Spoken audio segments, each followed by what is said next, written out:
So dear learners, तो हम लोग ऑब्जेक्ट ओरिएंटेड प्रोग्रामिंग के डिफरेंट फीचर्स की बात कर रहे थे, जिसमें एक इम्पॉर्टेंट फीचर्स हमारा क्या था? इनकैप्सुलेशन भी था। तो आज हम लोग सीखेंगे इनकैप्सुलेशन क्या होता है और कब हम लोग इनकैप्सुलेशन के कॉन्सेप्ट को यूज़ करेंगे। तो हम लोगों ने पढ़ा था कि सर ऑब्जेक्ट ओरिएंटेड प्रोग्रामिंग के एक्चुअली 6 बेसिक कॉन्सेप्ट हैं, जिसमें 2 फंडामेंटल्स हम लोग ऑलरेडी पढ़ चुके हैं क्लास और ऑब्जेक्ट के बारे में।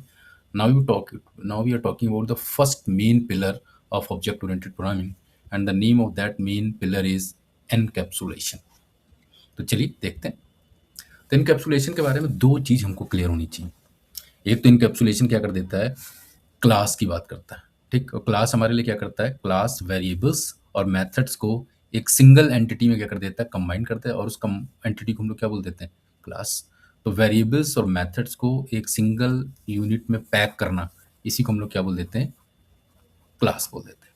और second important thing is encapsulation में हम ये भी पढ़ते हैं कि इनकैप्सुलेशन क्या करता है? किसी क्लास के अंदर जो आपने वेरिएबल्स डिफाइन करे हैं, उनको कौन एक्सेस कर सकता है, कौन एक्सेस नहीं कर सकता है। ठीक है, तो उनके एक्सेस को रिस्ट्रिक्ट भी हम लोग किसके थ्रू कर सकते हैं? इनकैप्सुलेशन में कर सकते हैं, जिसको हम लोग डेटा हाइडिंग का कॉन्सेप्ट भी बोलते हैं। ठीक, तो दो चीज हम लोग सीखेंगे। एक तो क्लास के अंदर वेरिएबल्स और मेथड्स को हम लोग यूज करेंगे, and we will also see कि जो क्लास के अंदर जो वेरिएबल्स बनाते हैं, उनके एक्सेस को हम लोग कैसे कंट्रोल कर सकते हैं। ठीक, तो जल्दी से सीखते हैं कि what are the different access specifier. तो इनकैप्सुलेशन डेटा हेडिंग जो हम लोग 3 तरीके से यहाँ पे इम्प्लीमेंट कर सकते हैं। तो 3 डिफरेंट टाइप के वेरिएबल्स हम लोग क्लास के अंदर यूज़ करेंगे। वो वेरिएबल्स या तो पब्लिक होगा, या प्रोटेक्टेड होगा, या फिर प्राइवेट होगा। आपने कहा सर वेरिएबल तो वेरिएबल, हमें कैसे पता चलेगा कौन सा वेरिएबल पब्लिक है, कौन सा प्रोटेक्टेड है, कौन सा प्राइवेट है? तो very simple concept, very simple syntax. जिस वेरिएबल के आगे कोई भी अंडरस्कोर नहीं लगा है, वो आपका क्या है? पब्लिक वेरिएबल है। इसका मतलब एक चीज़ हमें ये भी क्लियर हो गई, अभी तक जितने भी वेरिएबल्स हम लोगों ने प्रोग्राम में यूज़ करें क्लास के अंदर, वो सब के सब कौन से टाइप के वेरिएबल्स थे? पब्लिक वेरिएबल्स थे। ठीक, और पब्लिक वेरिएबल क्योंकि नाम में ही पब्लिक लिखा हुआ है, एक्सेस एवरीवेयर, कहीं पे भी इनको एक्सेस किया जा सकता है। ठीक, कोई भी इनको एक्सेस कर सकता है। सेकंड आपका प्रोटेक्टेड है, तो नाम से ही पता चला प्रोटेक्टेड मतलब समहाउ दे आर प्रोटेक्टेड, मतलब हर कोई इनको एक्सेस नहीं कर सकता है। तो प्रोटेक्टेड वेरिएबल बनाने के लिए क्या है? जैसे भी किसी वेरिएबल से पहले आपने सिंगल अंडरस्कोर लगा दिया, ठीक, वो वेरिएबल ऑटोमेटिकली किस टाइप का हो गया? प्रोटेक्टेड हो गया। प्रोटेक्टेड वेरिएबल एक्सेस क्लास के अंदर भी एक्सेस हो सकते हैं, और सब क्लास, अभी हम लोग इनहेरिटेंस का कॉन्सेप्ट पढ़ेंगे, तो अगर कोई आप सब क्लास बना रहे हैं तो उस केस में भी हम लोग प्रोटेक्टेड वेरिएबल को एक्सेस कर सकते हैं। ठीक, थर्ड हमारा प्राइवेट हो गया। तो नाम से पता चला it is private, means you don't want to access that particular variable by any unauthorised person. सबसे पहले प्राइवेट वेरिएबल बनाने के लिए डबल अंडरस्कोर आपको लगा देना है। अगर किसी वेरिएबल से पहले आपने डबल अंडरस्कोर लगा दिया, तो वो वेरिएबल ऑटोमेटिकली क्या होगा? प्राइवेट टाइप हो जाएगा।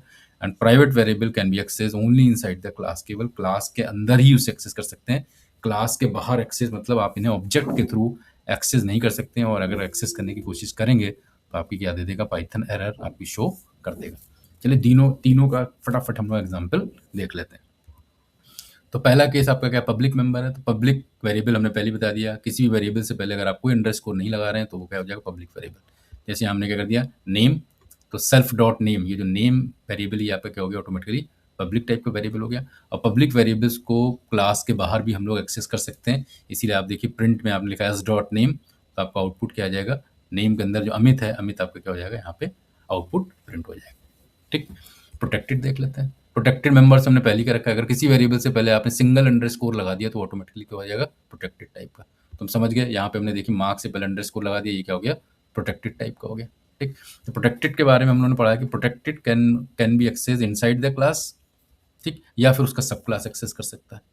ठीक, तो यहाँ पे पाइथन में तो हमने देखा सर ये हमने ऑब्जेक्ट के थ्रू प्रोटेक्टेड वेरिएबल को एक्सेस करने की कोशिश करी, तो हमारे कॉन्सेप्ट के हिसाब से यहाँ पे क्या आना चाहिए? एरर आनी चाहिए, because protected means it can not be access outside the class. तो जैसे ही आप इसको रन कराएंगे, आप देखेंगे आउटपुट आपका क्या आ जाएगा? 80 आ जाएगा। अब यहाँ पे हमें कंफ्यूजन हो गया कि सर 80 मतलब, तो फिर ये हो गया कि प्रोटेक्टेड मेंबर्स, इसका मतलब क्लास के बाहर एक्सेस हो सकते हैं। तो जल्दी से इस कैच को हम लोग समझ लेते हैं। तो पाइथन में क्या हो जाएगा? Underscore marks is not truly protected. तो पाइथन क्या कहता है? Dear developer, please don't access this outside the class. आपको एक वार्निंग दे देगा, प्लीज ये प्रोटेक्टेड वेरिएबल है, इसको क्लास के बाहर एक्सेस करने की कोशिश मत करिए।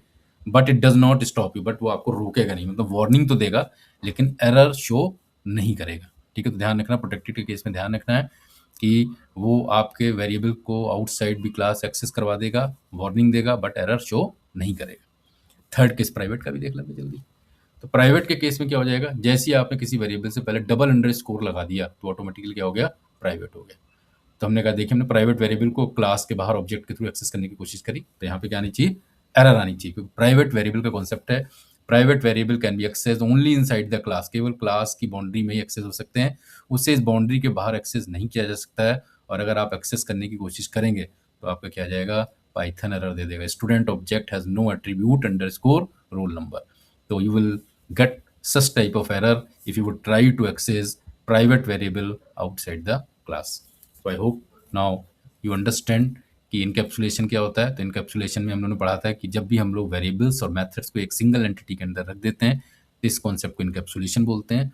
और इस इनकैप्सुलेशन में हम लोग डेटा हेडिंग के कॉन्सेप्ट को कैसे इंप्लीमेंट करेंगे, with the help of 3 access specifier. और इन 3 एक्सेस स्पेसिफायर का नाम क्या है, पब्लिक क्लास के अंदर और क्लास के बाहर दोनों जगह एक्सेस हो सकते हैं। प्रोटेक्टेड क्लास के अंदर एक्सेस हो सकते हैं लेकिन क्लास के बाहर एक्सेस नहीं हो सकते हैं, केवल अगर उसका कोई सब क्लास बना रहे हैं आप, जो हम लोग इनहेरिटेंस में सीखेंगे, वो उसको एक्सेस कर सकता है। और private variable can be access only inside the class, outside the class अगर आप किसी ऑब्जेक्ट के थ्रू इसे एक्सेस करने की कोशिश करेंगे तो definitely you people will get error. So that's all for the concept of encapsulation. Keep learning, keep applying to make your concept more clear.